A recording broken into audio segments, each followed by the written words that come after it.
So guys, जैसा कि हमने पिछले एपिसोड में देखा कि जियो यान को पता चल गया था कि उसकी रिंग में याओ लाओ की स्पिरिट थी जो कमजोर होने की वजह से पिछले 3 सालों से उसकी क्यू एनर्जी को सोख रहे थे। इसीलिए उन्होंने जियो यान की लेवल बढ़ाने का वादा किया था क्योंकि वो एक एल्केमिस्ट थे और उन्होंने उससे कुछ रॉ मटेरियल्स लाने के लिए कहा था। फिर अब हमें दिखाया जाता है कि जूनर जियो यान की माँ के कब्र के पास आती है और उन्हें प्रणाम करती है। वहीं जियो यान एक चट्टान पर बैठकर कल्टीवेशन कर रहा होता है। तभी जूनर उसके पास आती है। जियोयान उसे कहता है कि मैंने तुम्हें कहा था कि मैं अकेला रहना चाहता हूँ क्योंकि मैं खुद को ट्रेन करना चाहता था। जूनर उसे कहती है कि मैं तुम्हारा हौसला बढ़ाने के लिए यहाँ आई हूँ। जियोयान उसे कहता है कि मेरी जिंदगी के 3 साल बर्बाद हुए हैं मगर तुमने हमेशा मेरा साथ दिया, इसीलिए तुम्हारा बहुत बहुत शुक्रिया। जूनर उसे कहती है कि जब तक तुम अपनी लेवल को मेरे लेवल पर नहीं ले आते तब तक मैं तुम्हारे साथ हमेशा रहना चाहती हूँ। जियोयान उसे कहता है कि तुम बहुत शरारती हो। फिर उससे कहता कि मुझे कुछ पैसों की जरूरत है क्योंकि मैं कुछ चीजें खरीदना चाहता हूँ पर मैं अपने पिता को परेशान नहीं करना चाहता। बस मैं इतना चाहता हूँ कि तुम्हें ही मेरे सीक्रेट्स के बारे में पता हो और मैं तुम्हारे पैसे जल्दी लौटा दूंगा। जूनर उससे पूछती है कि तुम्हें कितने पैसे चाहिए, क्या तुम्हारे लिए 1000 सिक्के काफी है। जियोयान कहता है कि मुझे डर है कि इतने पैसों में काम नहीं होगा, इसीलिए मुझे थोड़े ज्यादा पैसे चाहिए। जूनर उसे 5 पर्पल लाइंस वाला गोल्डन कार्ड देती है तो जियोयान कहता है कि बहुत ज्यादा है। जूनर उसे कहती है कि तुम्हें मेरे लिए इतना विनर होने की जरूरत नहीं है क्योंकि मेरी तुमसे एक रिक्वेस्ट है कि तुम जो भी चीजें खरीदने जा रहे हो वहाँ तुम्हें मुझे भी लेकर चलना होगा। फिर वो दोनों एक बाजार में आ जाते हैं जहाँ जियोयान की लिस्ट के मुताबिक चीजें खरीदना आए थे। वो दोनों एक फार्मेसी में पहुँचते हैं जहाँ बाहर से ही असिस्टेंट उनका स्वागत करता है। वो उनसे पूछता है कि मैं आपकी कैसे मदद कर सकता हूँ। जूनर उसे बैंगनी कार्ड दिखाती हुई बताती है कि मैं जियो परिवार से हूँ और मैं लगातार यहाँ आती रहती हूँ। उस कार्ड को देखकर वो असिस्टेंट खुश होता है और ने अंदर आने को कहता है। तभी हम देखते हैं कि 2 सैनिक जियोयान और जूनर पर नजर रख रहे थे। असिस्टेंट उन दोनों को बताता है कि हमारी फैक्ट्री में आकर रॉ मटेरियल्स प्राप्त करना बहुत अच्छा है क्योंकि ऑक्शन हाउस से हमारे रिलेशनशिप बहुत अच्छे हैं, जिस वजह से आपको जो भी चीजें चाहिए वो यहाँ जरूर मिलेगी। यहाँ तक कि हमारे पास अंडरवर्ल्ड ब्लड क्रिस्टल भी मौजूद है। जियोयान जूनर से पूछता है कि अंडरग्राउंड ब्लड क्रिस्टल क्या है। जूनर उसे बताती है कि पूरे क्यू कॉन्टिनेंट में इसे एक रेयर मटेरियल माना जाता है। असिस्टेंट कहता है कि मैं तुम्हें इसके बारे में बाद में बताऊंगा, पर तुम अभी यहाँ क्या खरीदना आए हो। जियोयान उसे कहता है कि हमें 20 साल पुराने पर्पल आखिरी लीव्स के 3 टुकड़े और 5 साल पुराने बोन वाश फ्लावर के 2 टुकड़े चाहिए। जूनर कहती है कि आप इन दोनों चीजों को पैक मत करना क्योंकि हमें उनकी क्वालिटी चेक करनी है। तो असिस्टेंट वहाँ से इन मटेरियल्स को लेने चला जाता है। रिंग से याओ लाओ जियोयान को कहते हैं कि वास्तव में लड़कियां काफी स्मार्ट होती है पर मैं फिर से उन मटेरियल्स की क्वालिटी चेक करूंगा। अब असिस्टेंट उन्हें पर्पल आखिरी लीव्स के 3 टुकड़े और बोन वॉश्ड फ्लावर के 2 टुकड़े दिखाता है। जियोयान रिंग की मदद से उनकी क्वालिटी चेक करता है और वाकई उनकी क्वालिटी अच्छी होती है। वो असिस्टेंट बताता है कि इनके 2000 सिक्के हुए और जियोयान से पूछता है कि आपका इतने महंगे रॉ मटेरियल्स को खरीदने का क्या उद्देश्य है। जियोयान कहता है कि एक सीक्रेट है जो मैं आपको नहीं बता सकता। फिर वो दोनों वहाँ से निकल जाते हैं। जूनर जियोयान से कहती है कि आज मुझे असिस्टेंट का व्यवहार काफी अलग लगा, मुझे लगता है कि हमसे कुछ छिपा रहा था। जियोयान कहता है कि आमतौर पर डिपार्टमेंट स्टोर के एम्प्लॉयज हमें जानते हैं मगर फिर भी वो हमें पहचानने का नाटक कर रहा था ताकि वो हमसे जानकारी हासिल कर सके। जूनर कहती है कि हमें ज्यादा नहीं सोचना चाहिए, वैसे भी इन रॉ मटेरियल्स की क्वालिटी काफी अच्छी है। जियोयान उसे बताता है कि इन मटेरियल्स की कीमत 2000 सिक्के बहुत ज्यादा थी। जूनर उसे कहती है कि अगर तुम ब्लड क्रिस्टल की कीमत जानोगे तो तुम वास्तव में हैरान रह जाओगे। जियोयान कहता है कि बेहतर होगा कि तुम मुझे उसकी कीमत ना बताओ और उससे पूछता है कि अब हमें तीसरे रॉ मटेरियल्स को हासिल करने के लिए कहाँ चलना है। तो जूनर पहाड़ों की तरफ इशारा करती हुई बताती है कि सड़क के बगल में वहाँ एक शॉप है और उसे पूरा रास्ता बताने लगती है। तभी वो देखती है कि उस शॉप का असिस्टेंट जियाली फैमिली के एक सैनिक के साथ बात कर रहा है जो कि जियालीबी का एक सैनिक था। जूनर कहती है कि जरूर इनके इरादे कुछ अच्छे नहीं है। जियोयान कहता है कि हमें जल्दी से यहाँ से निकलना होगा और वो दौड़ते हुए वहाँ से गेट की तरफ जाने लगते हैं मगर तभी जियाली के 2 सैनिक आकर उन्हें रोक लेते हैं और कहते हैं कि तुम तो जियो परिवार के वही तीसरे यंग मास्टर हो जिसने अपनी एंगेजमेंट रद्द कर दी। जियोयान कहता है कि मैंने सगाई नहीं तोड़ी बल्कि उसे तलाक दिया है। एक सैनिक अपने साथी से कहता है कि लड़का ज्यादा मजबूत नहीं है। रिंग से याओ लाओ जियोयान को कहता है कि तुम्हें अभी लड़ना नहीं चाहिए बल्कि इन रॉ मटेरियल्स को बचाना चाहिए। तो जियोयान जूनर को लेकर वहाँ से भागने लगता है। वो सैनिक उनका पीछा करते हैं मगर जियोयान और जूनर तेजी से आगे निकल जाते हैं, जिससे उन्हें चकमा देने में कामयाब हो जाते हैं। जियोयान काफी थक जाता है और वो जूनर से कहता है कि मुझे उम्मीद नहीं थी कि वो बुढ़ा जिया ली भी हम पर हमला करने के लिए इतना उतावला होगा। जूनर कहती है कि हम जिस स्टोर में सामान खरीदने जाते थे वहाँ के लोग उनसे मिले हुए होंगे, इसीलिए हमें दूसरे स्टोर को खोजना होगा। जियोयान कहता है कि हमें ऐसी दुकान खोजनी चाहिए जिसे जियो फैमिली के द्वारा कंट्रोल किया जाता हो। फिर वो दोनों वहाँ से निकल जाते हैं। वहीं जिया ली का बेटा याओ भी बाजार में आ जाता है, जहाँ एक आदमी उसे टकरा जाता है। तभी उसके सैनिक आकर बताते हैं कि हम जियोयान को पकड़ने में असफल रहे। तो उसे बहुत गुस्सा आता है और वो जिस आदमी से टकराया था उसे दूर फेंक देता है। इससे डरकर वो सैनिक उससे माफी मांगते हैं। तभी एक दूसरा सैनिक याओ से कहता है कि सियोपा पिलांग फार्मेसी में हमें जो जानकारी मिली उससे हमें पता चला कि जियोयान ने कच्चा माल खरीदने के लिए 2000 सिक्के दिए हैं। याओ कहता है कि जरूर जियोयान ने किसी एल्केमिस्ट को काम पर रखा है। सैनिक बताता है कि हमें जासूसों से इस बारे में अभी कोई जानकारी नहीं मिली। याओ कहता है कि हमें जियोयान को पकड़ना होगा और जब मेरे पिता का इस बाजार पर कब्जा हो जाएगा तो मैं सभी गरीब लोगों को यहाँ से बाहर निकाल दूंगा। वहीं जूनर और जियोयान एक और शॉप पर पहुंच जाते हैं जहाँ से इन्हें इविल कोर हासिल करना था। दुकानदार उन्हें बताती है कि कोई भी दवाई बनाने में इविल कोर एक मुख्य इंग्रेडिएंट होता है और उन्हें फर्स्ट लेवल का third young Lord evil core दिखाती है। जियोयान उसे देखकर हैरान रह जाता है और कहता है कि मॉन्स्टर कोर है और मैंने ऐसे कई लोगों के ग्रुप्स के बारे में सुना है जो मॉन्स्टर कोर को हासिल करने के लिए राक्षसों का शिकार करते हैं और इनसे ही उनका जीवन व्यापन होता है। तो शॉपकीपर उन्हें बताती है कि वो लोग एक महीने में सैकड़ों से अधिक जादुई राक्षसों का शिकार करते हैं, लेकिन वो अपने घर बहुत कम जादुई कोर ला पाते हैं, इसीलिए कोर निश्चित रूप से बहुत दुर्लभ है। जूनर उससे पूछती है कि क्या सैकड़ों जादुई राक्षसों में इस मॉन्स्टर कोर को ढूंढना इतना मुश्किल होता है। तो वो बताती है कि बहुत कम जादुई राक्षसों में ये कोर पाया जाता है। तभी उन्हें हमले की आवाज सुनाई देती है, इसीलिए जियोयान बाहर देखने जाने लगता है। जूनर को उसकी फिक्र होती है मगर जियोयान उसे कहता है कि तुम मैजिक कोर खरीद कर सीधे घर जाओ और वो बाहर खड़े गार्ड से पूछता है कि क्या हुआ।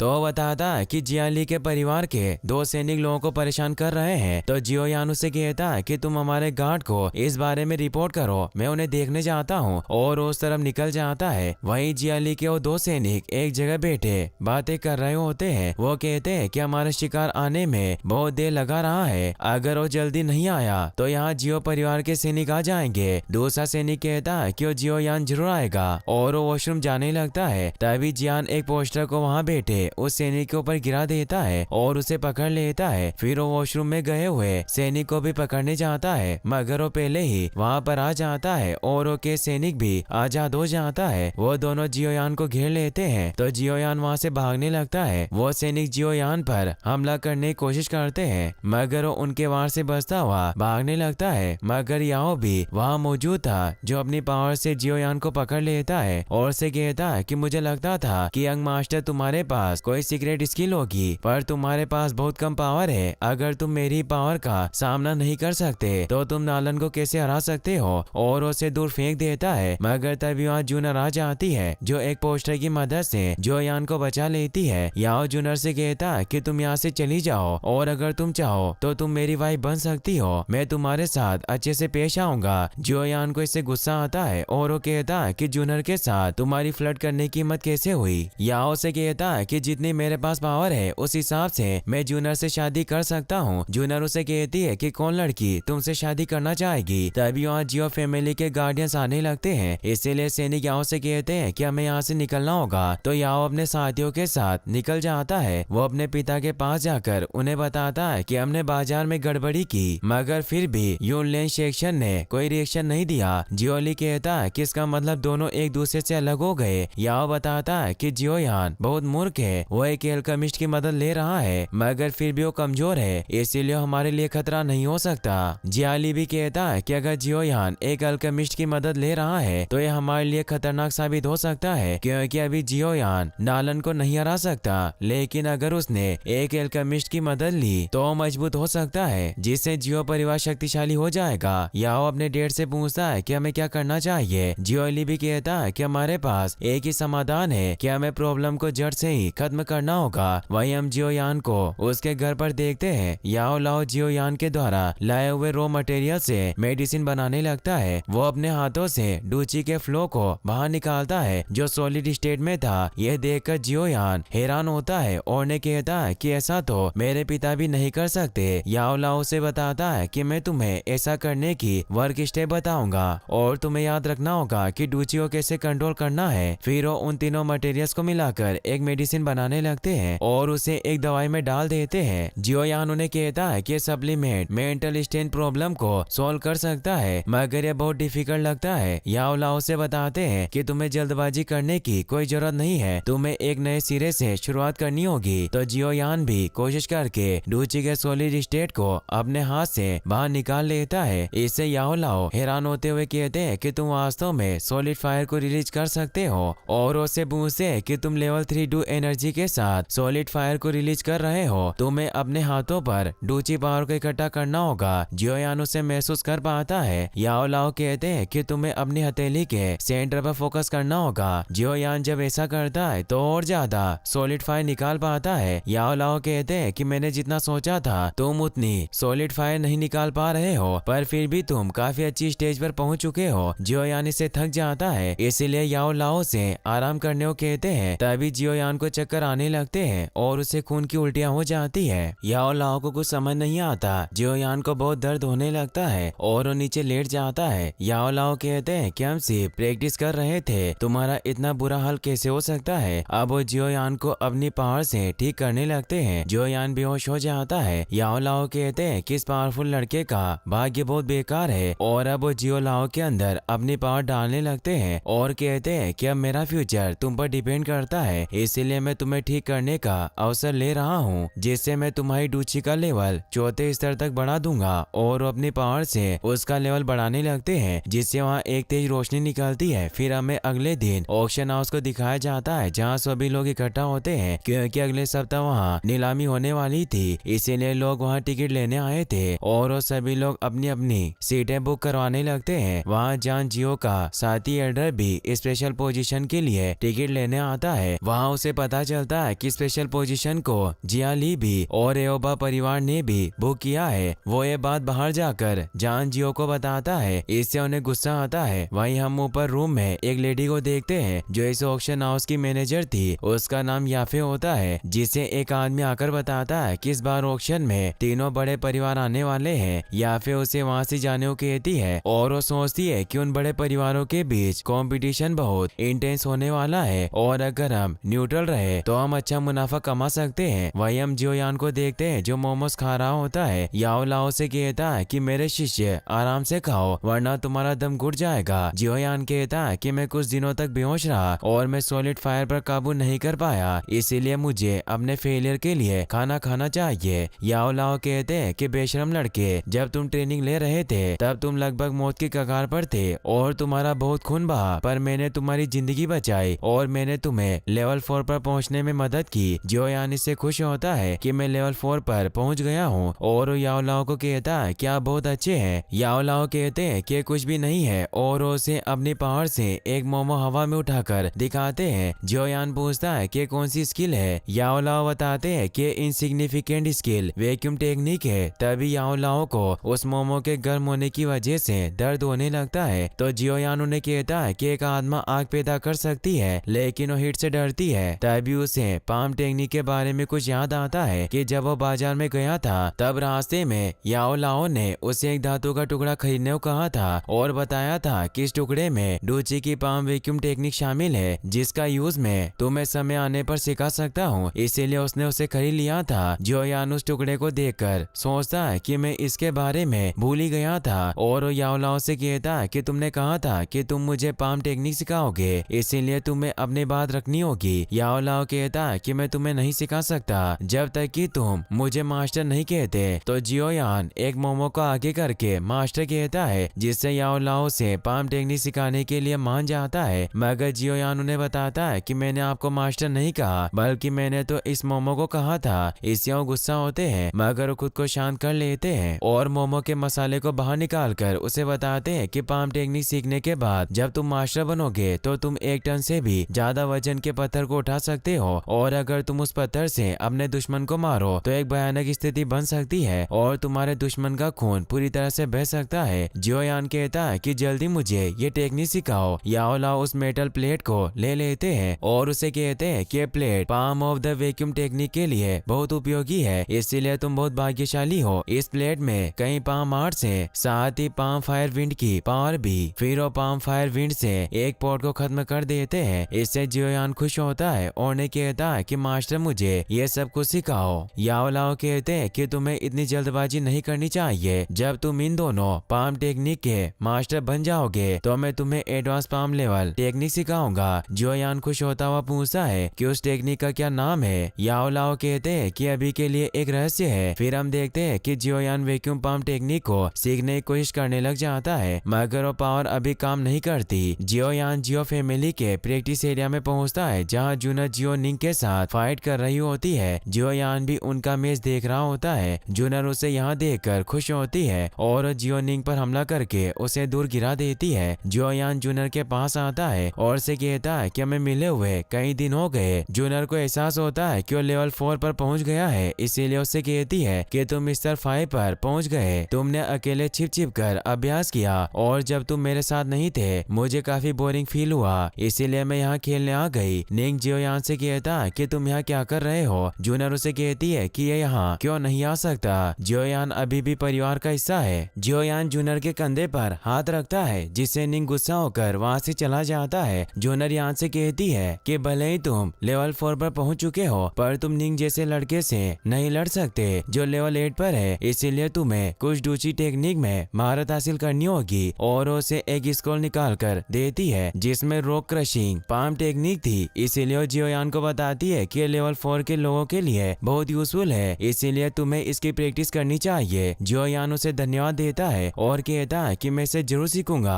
फिर वो अपने कमरे में आ जाता है और वो याओ लाओ को उस the rock crushing palm technique के बारे में बताता है। याओ लाओ से बताते हैं कि टेक्निक बकवास है। जियोयान कहता है कि जूनर ने मुझे ये टेक्निक सीखने को कहा। याओ लाओ कहते हैं कि कचरा हमेशा कचरा ही करता है और उसे एक दूसरा स्क्रॉल देते हैं जिसमें एक ब्लैक लेवल टेक्निक थी। वो उसे बताते हैं कि तुम्हें इसे सीखने के लिए डूची के लेवल 5 पर पहुंचना होगा। जियोयान उन्हें कहता है कि लेवल 5 पर पहुंचने में मेरी मदद करें और उन्हें 3 बार मास्टर कहकर बुलाता है तो वो भी मान जाते हैं। वहीं हमें दूर पहाड़ों पर नालन को दिखाया जाता है जो कल्टीवेशन कर रही होती है। साथ ही वो ये भी सोच रही थी कि जियोयान 3 साल बाद मुझसे हारकर शर्मिंदा क्यों होना चाहता है। फिर हम देखते हैं कि याओ लाओ जियोयान को ट्रेनिंग देने लग जाते हैं। वो उसे ऑक्टेन श्रेडर टेक्निक के बारे में बताते हैं कि हाई लेवल की टेक्निक है जो डूची का अभ्यास करने वाले की क्लोज कॉम्बैट के वक्त अच्छी होती है और ये टेक्निक ग्रेट पावर के लिए जानी जाती है। और उस पर फायर से हमला करते हुए बताते हैं कि जब तुम इसमें महारत हासिल कर लोगे तब तुम्हें अटैक करने की पावर की 8 लेयर शामिल हो जाएगी। जियोयान को समझ नहीं आता कि वो मुझे ट्रेन करने के लिए इस तरह मार क्यों रहे हैं। याओ लाओ से बताते हैं कि इसकी मदद से तुम्हारी शारीरिक शक्ति को तेजी से बढ़ाया जा सकता है और ऑक्टेन क्रशिंग टेक्निक को सीखने के लिए तुम्हें मजबूत बॉडी की आवश्यकता होगी और हमें बहुत सारे रॉ मेडिसिन की भी जरूरत पड़ेगी, इसीलिए तुम्हें अगली बार और ज्यादा शॉपिंग करनी होगी। जियोयान उन्हें बताता है कि अब तक मैंने जूनर के पैसे भी नहीं लौटा है और अब मैं और ज्यादा पैसे कहां से लाऊंगा। याओ लाओ से तेजी से मारने लगते हैं और कहते हैं कि मुझे इस बात की परवाह नहीं है, तुम्हें रॉ मटेरियल्स को प्राप्त करने का तरीका ढूंढना होगा। फिर हमें ऑक्शन हाउस को दिखाया जाता है जहाँ जियोयान भेष बदल कर पहुंच जाता है। उसने एक सोल से खुद को कवर कर लिया था ताकि कोई उसे पहचान न सके और वो अपने साथ उस सीरम को भी लेकर आया था जो याओ लाओ ने उसके लिए बनाया था। याओ लाओ से कहते हैं कि तुमने मुझे पहले क्यों नहीं बताया कि तुम इसे नीलाम करना चाहते हो। जियोयान कहता है कि हमारे पास और रॉ मटेरियल्स खरीदने के पैसे नहीं है और वैसे भी ये मेरे किसी काम का नहीं है, इसीलिए इसे रखना बेकार होगा और मुझे उम्मीद है कि स्पिरिचुअल एलिक्सियर हमारे लिए बहुत धन लाएगा। याओ लाओ कहते हैं कि तुम बहुत होशियार हो। जियोयान ऑक्शन हाउस के अंदर जाता है जहाँ याफे से मिलता है और उसे वो स्पिरिचुअल एलिक्सियर दिखाता है। याफे उसकी जांच करती है जिससे उसे पता चलता है कि प्रोडक्ट बिना किसी साइड इफेक्ट के बहुत हल्का है, इसीलिए रैंक 2 का एलिक्सियर होगा। और वो जियोयान से पूछती है कि क्या तुम सच में इसे नीलाम करना चाहते हो। जियोयान कहता है कि मैं चाहता हूँ कि आप इसे जल्द से जल्द नीलाम कर दे। तो उस एलिक्सियर को ऑक्शन में लेकर जाने लगती है और अपने साथ जियोयान को भी ऑक्शन हॉल में आने को कहती है। जियोयान भी उनके साथ जाने लगता है मगर याफे जियोयान यान का चेहरा देखने लगती है, लेकिन उसका हाथ पकड़कर उसे रोक लेता है और कहता है कि मैं अपनी पहचान को राज रखना चाहता हूँ। अब याफी ऑक्शन में उस स्पिरिचुअल एलिक्सर की बोली लगाने लग जाती है। उस ऑक्शन हॉल में जान लियो और जियाली भी आए हुए होते हैं। वो सभी को बताती है कि लीजेंडरी स्पिरिट एलिक्सिर ज्ञान को तेज करता है और स्पीड ऑफ रिफाइनमेंट को भी बढ़ाता है, इसीलिए आप इसे अपने बच्चों को जीनियस बनाने के लिए खरीद सकते हैं। और उसकी शुरुआती बोली 8,000 लगाती है। जियालीबी को पता था कि जान जियो अपने बेटे के लिए इसे जरूर खरीदेगा, इसीलिए इसकी कीमत 30,000 सिक्के लगाता है और ये कीमत बहुत ज्यादा थी। इससे सभी हैरान रह जाते हैं, मगर जान उसे अपने बेटे के लिए खरीदना चाहते थे, इसीलिए उसकी बोली 40,000 सिक्के लगाते हैं। जान जियो के साथ ही एडो ने समझाने की कोशिश करते हैं कि जियालीबी आपको फंसा रहा है, इसीलिए उसने इसकी कीमत बढ़ाई, लेकिन वो नहीं सुनते और उसकी कीमत को वापस दोहराते हैं और इससे ज्यादा उसकी बोली कोई नहीं लगाता। इसीलिए एलिक्सर अब जान जियो का हो जाता है और यहीं पर यह एपिसोड खत्म होता है। गाइस, अगर आप इसका नेक्स्ट एपिसोड भी जल्दी देखना चाहते हैं तो इस वीडियो को लाइक करने के साथ साथ चैनल को सब्सक्राइब जरूर कर लें। Thanks for watching.